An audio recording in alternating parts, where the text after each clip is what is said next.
Suis-je le connard qui a dit non quand ma famille m'a dit que je devais laisser ma sœur passer sa lune de miel chez moi? Ma maison appartenait à mes parents, mais ils me l'ont vendue en 2017.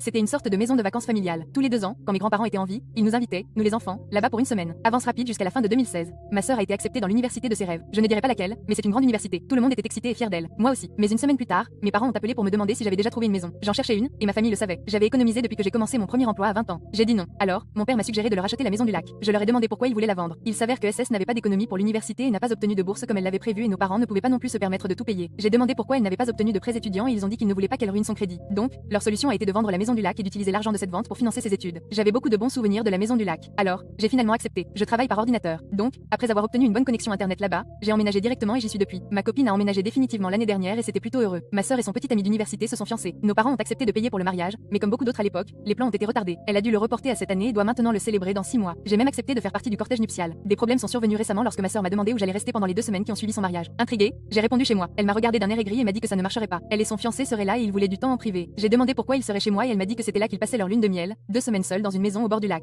J'ai dit que c'était une nouveauté pour moi. Elle a insisté sur le fait que nos parents avaient dit que c'était bien, mais j'ai dit que ce n'était pas leur rôle de prendre des décisions concernant ma maison. Après une dispute, elle a appelé nos parents qui ont dit que j'étais déraisonnable. J'ai dit que je ne voulais pas que ma sœur et son fiancé baptisent leur nouvelle union dans ma maison. Ils ont dit que j'étais dégoûtant et égoïste. J'ai dit non à nouveau. Alors, ma sœur a menacé de m'exclure du cortège nuptial. J'ai juste haussé les épaules et j'ai dit OK. Elle s'est mise à pleurer, disant qu'elle ne pouvait déjà pas avoir le mariage de rêve qu'elle voulait, et maintenant j'essayais de ruiner sa lune de miel aussi. Je lui ai dit de réserver un hôtel comme tous les autres couples de jeunes mariés, puis j'ai raccroché. Elle ne me parle pas et m'a désinvité du mariage.